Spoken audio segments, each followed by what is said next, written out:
action. So here's a little series of movements that help me to balance the two sides of my body when I feel a bit out of whack. Please sit for a moment, and can you sit in any way that's symmetrical? So you could have your feet together, you can have your legs out long. You could do this on a stool if you're not comfortable sitting on the floor in this way. And just take a moment to get a sense of where is your weight on your pelvis. So you've got these sitting bones at the base of your pelvis. Notice if you have a sense of having more weight on one side than the other. And then if that's not super clear just yet, just shift your weight a little bit over one side. Notice which side do you spontaneously go to first. And then shift your weight a little bit onto the other side. And just feel, is it easier to go onto one side than the other? That's probably the side where your weight already is the most on. And also just notice as you go onto one side, does your head stay sort of more or less a level height? When you go to the other side, does it feel more like a collapse or a sink down over that side? Okay, so when you've got a little bit of a sense of that, please come have a lie on your back. You can take a few moments, you can pause the video if you need, just to rest, to come into feeling how your body is feeling on the floor today. And then could you take a hold of one of your knees, start with the right knee, and interlace your fingers around your knee. You want to check you're not doing extra work holding your leg up in the air, but you're just letting that right foot dangle down. And then can you make a movement of taking your knee and your foot a little bit out to the right, and then a little bit over to the left. And just that a few times. Notice, how does your weight shift? Do you feel like you roll a little bit onto the left side of your pelvis and onto the right side? If that would like to happen, then please allow it to. Okay, and then just get a sense of how that feels with your left leg. So interlacing your fingers around your left knee, just taking your leg out to the left a little bit, and then across to the right. Now you might notice a difference on the two sides, so notice if one hip does that a bit more smoothly than the other. You may also notice that you have more willingness to shift your weight over one side of your pelvis than the other. So as your leg goes out, just notice how happily does the left side of yourself support you. And as you go to the right side, does that feel easy and natural, like coming home? Or do you have a sense of bracing, of not quite wanting to bring your weight there? It's quite common to find that on one side, so if that shows up for you, know that it's normal and that we can work with that. Okay, take a pause for a moment, just let your feet come down and rest. And in resting on your back, just notice again, where is that weight? Do you have a little bit more on one side of your pelvis than the other? You might also notice that the size of the space underneath your lower back is a little bit bigger on one side than the other. And then could you take a hold of your right knee once again, interlace your fingers around it. And this time, instead of taking both your knee and your foot out to the right, can you take your knee to the right, but your foot goes across a little bit to the left? So your whole leg is rotating out, and then come back. And then could you take your knee across to the left so it turns in and goes across your midline a little bit? Let your foot come to the outside. So for most people, that's the harder direction. Find out if that's the case for you. And then can you alternate between taking the knee and the foot in opposite directions? And again, just pay attention to how smooth it feels in your hip. Could you let go of anywhere? Is there any place that could do less muscular holding in order to allow that to happen? And also just feel what happens with that weight shift on the back of your pelvis. When does more weight come onto the left side? When does more come onto the right side?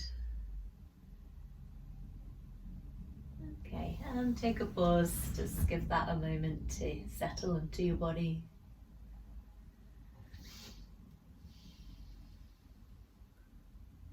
And then when you're ready, could you take a hold of your left knee in the same way?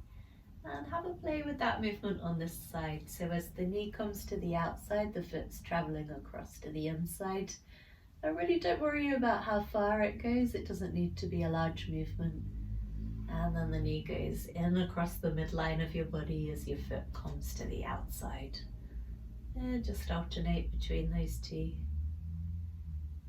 And just feeling, can you allow your weight to shift a little bit so you roll a little bit as you do that? And just feel, when does it make sense to roll a little bit to the left? You might even find your head rolls, maybe your chest is moving. And how does that happen when you go across your body with the knee? Okay, and then please pause again. Let your legs come down. You can lengthen your legs if you're happier resting there.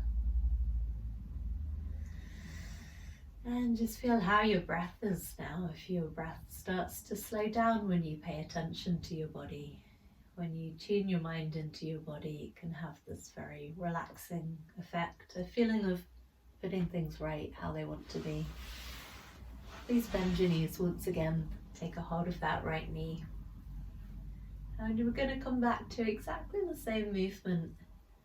And this time, as you do that, could you sense what happens to the distance between your right shoulder and your right hip? And you may begin to feel that as you go in one direction, that distance gets longer. As you go in the other direction, perhaps you feel a shortening in your waist, a bringing of the shoulder and the hip a little bit closer together. And just begin to allow that to happen. So you're not forcing it to happen or insisting that it happens. But see if you can just stop anything that's getting in the way of that happening. So if you feel any muscles are tighter than they'd like to be or gripping, then keep it quite light-hearted, keep it an exploration. And at the same time as you're lengthening and shortening your right side, just still allow your weight to be shifting over into your left. It's almost like that movement of the leg is like a lever that sends movement up through your torso. Really nice. Let that foot come down. Take a pause. Let your legs go long if you'd like to. Maybe just softly let your head turn a little bit each way. Just check in that your neck is staying nice and free.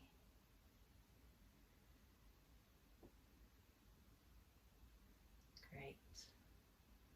So please bend your legs one more time. Take a hold of that left knee with your fingers interlaced. Remember to let that foot just dangle down. And then a few times come back to the same movement with your left leg now, and just pay attention to that distance between your left hip and your left shoulder.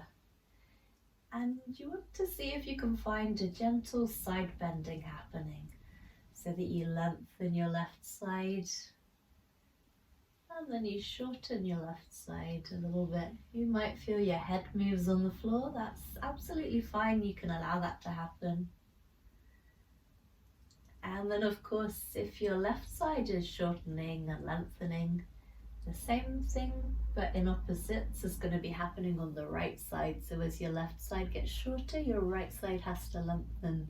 As your right side shortens, the left side has to lengthen. So just see if you can have your attention with all these things, with that side bending and with your weight shifting.